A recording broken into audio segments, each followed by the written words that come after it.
You know, it would be just so nice and neat and tidy to have all of our hosts in one single VLAN connected to one single switch. But you and I both know, certainly at this point in our studies and our careers, that is never ever going to happen. This example is a little more real world, and by the way, I would draw this out because this is not a diagram we're going to keep coming back to. We've got the same four hosts we had in the previous discussion, and we've got the same two VLANs, VLAN 1 and VLAN 12, but this time the hosts in VLAN 12, 1 and 2, are connected to different switches, and our two hosts in VLAN 1, host 3 and host 4, are connected to two different switches as well. So we've got to have some kind of working physical connection between the switches, and that's going to be our trunk link.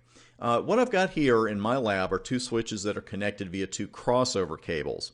One organizational tool I want to mention to you, trunks don't require you certainly to use the identically numbered port on each switch.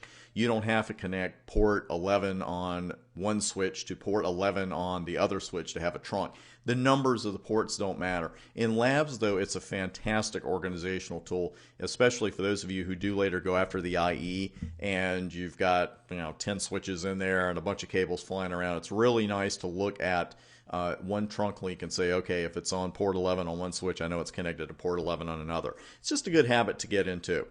Now, for those frames, hit the button there, for those frames to go flawlessly and freely between our switches, we've got to get that trunk established. And sometimes it is the easiest thing in the world. I'm going to be blunt with you here, as I always am. Most of the time, it's the easiest thing in the world because when you physically connect them, usually the trunk will form by itself. You don't even have to do anything except verify it, of course. Now, every once in a while, you need a little fine-tuning to get the job done. And, of course, it's a very safe bet that your CCNP switch exam is going to test you on both scenarios. Now, a trunk is a member of all VLANs by default. That is beyond important for you to remember. And it allows traffic, then, for any and all the VLANs to cross the trunk, which is a good idea.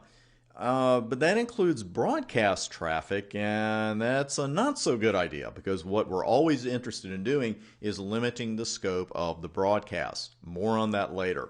Now, I do want to mention one thing here about that cabling. Now, classic theory holds that you need a crossover cable for a switch-to-switch connection, and that's actually what I'm using in this pod. But some Cisco switch models, many of them at this point actually, will allow you to use a different kind of cable, a straight through cable. And what you can do is you just connect the two with a straight through cable, and the switches auto-sense each other. They say, oh, okay, well, there's a switch on the other end of this point-to-point connection, so I need to adjust a little bit and act like I'm a crossover cable. It's not a technical description of what happens, but it is, in effect, exactly what happens. Now, before we do the verification with show interface trunk, I want to bring the pod up here. Let me move it over just a little bit. And you can see that we have connectivity over the trunk. Host 1 can ping host 2 without a problem. They're in the same VLAN but on different switches. And because of our trunk, that's not an issue. Host 3, no problem at all. Pings host 4. It's in the same VLAN. And there's no problem whatsoever going right across that trunk. Now, let's do a little show VLAN brief here. I'm going to get a little ahead of myself here. Let's get over on one of the switches. That will definitely work better. Now, we've got our accounting VLAN, VLAN 12. We see that port 1 is in it. But do you see a couple of ports that might be missing from this 12-port switch? Fast 011 and 012. They're not here. They're not going to show up in show VLAN brief. Trunk ports don't show up in show VLAN brief because they're a member of all VLANs. So you won't see them here. Where you will see them is in show interface trunk.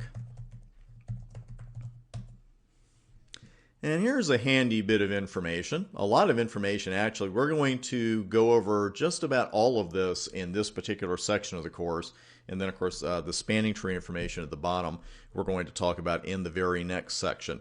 But even if you've never seen this before, let's take a quick look at it. We're not going to go over every topic here, but we've got, there are your ports that are trunking, a mode called desirable. We've got encapsulation of 802.1q. That should sound familiar from your CCNA studies. Status of trunking. Well, if this is a trunk, that's a good thing.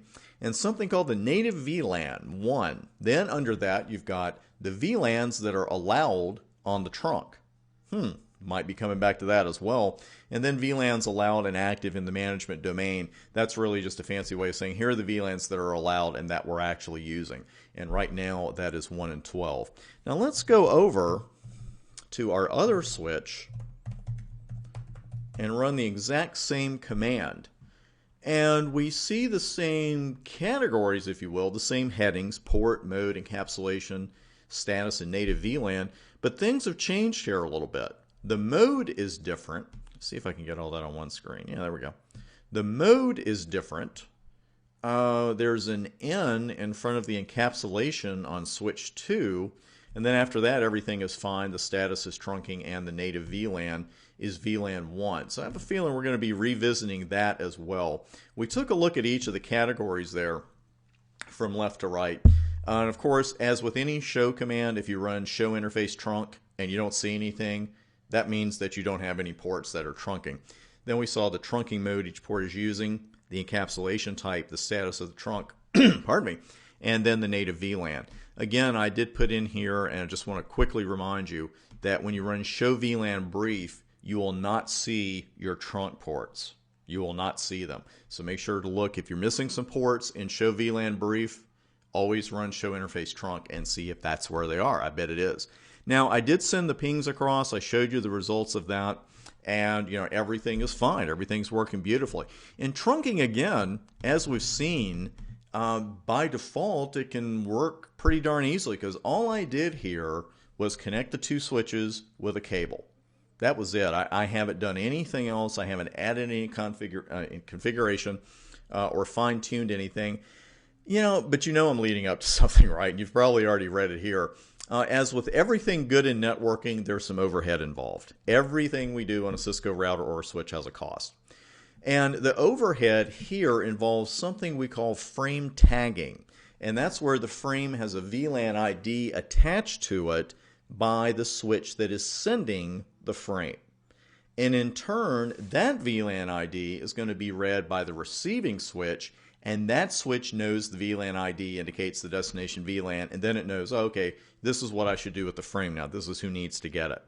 Now, the amount of overhead is really totally dependent on whether ISL or IEEE 802.1q, there's a mouthful, so thankfully we just call it .1q, is being used as the trunking protocol. Now, here's a real-world note for you. Most Cisco switches no longer support ISL. There are some popular home lab switches, including the 2950, that never did. So, ISL on a lot of Cisco switches has been gone for a long time. We know, though, for a certification exam and for the real world, but mostly here, I admit, for the certification exam, we know that if we have 2 protocols that are doing the same thing, if they're forming trunks and there are similarities and differences, we know that's going to come up on the exam. And on the very next video, we're going to talk about ISL.1q, the similarities and differences, and another trunking protocol that you don't see here on your screen. So I'll see you on the next video, and we'll chat about that.